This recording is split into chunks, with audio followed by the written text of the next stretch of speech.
3 minute thank you please. 3 minute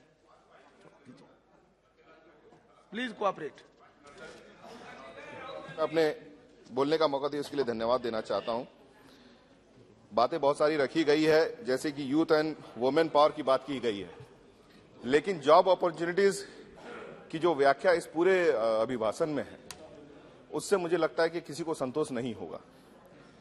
diversity और unity की बात की जाती है, लेकिन अगर आप कहें कि दिल्ली के अंदर ही कुछ दिन अंदर ही आपका भाषण दिया जाता है जिसमें कि सत्ता दल के लोग रहते हैं और मुसलमानों और क्रिश्चियंस पे डंडा बरसाने की बात करते हैं।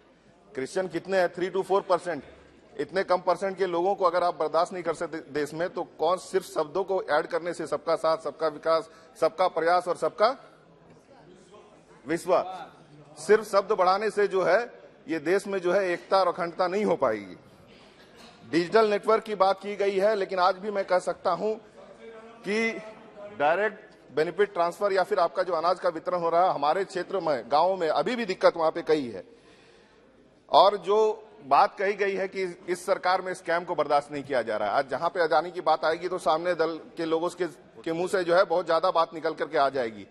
वहां पर हमारे एक विधायक प्रदीप यादव जी ने अदानी के खिलाफ मोर्चा इसलिए खोला कि राज्य सरकार ने कहा था कि 75% जो है लोकल्स को वहां पे काम देना होगा, रोजगार देना होगा, तो उस पर जो है इनकम टैक्स का रेट पड़ गया। और आज जब इतनी सारी बातें हो रही हैं, तो उसके बाद सरकार के तरफ से इनके ऊपर ईडी, सीबीआई और इनकम टैक्स क्यों नहीं लगाया जा रहा है? एक यहां पे बात कहेगी क्या, कवे Kailasa means karma is worship and Shiva is karma. लेकिन राम का नाम लेते लेते रावण की राह पे चल गए हैं सब लोग। इस पे भी सब लोगों को ध्यान देने की जरूरत है।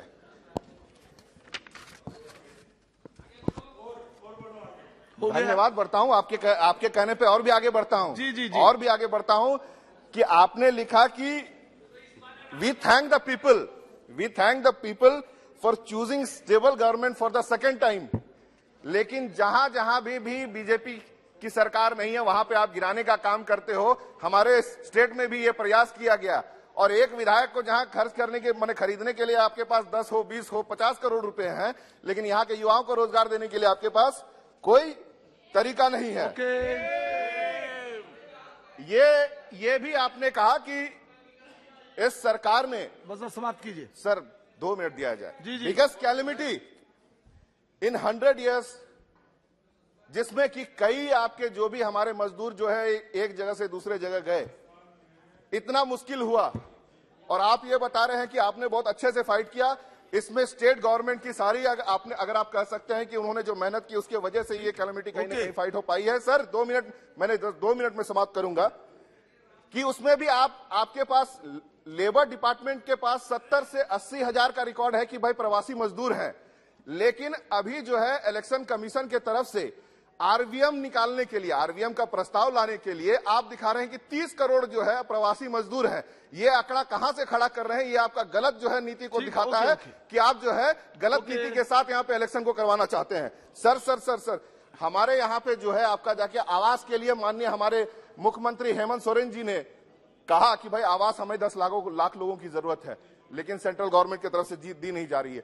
ग्रीन कार्ड हमारे यहाँ पे जो वहाँ राशन जो सेंट्रल गवर्नमेंट नहीं दे पाती है, हम लोगों ने वहाँ पे निकाला, और उसमें अनाज के लिए हम लोगों ने पैसा भी दिया, लेकिन उसके बावजूद भी अनाज उपलब्ध नहीं कराई जा रही है। सर एक मिनट सर, एक मिनट और भी सर, 2 पॉइंट।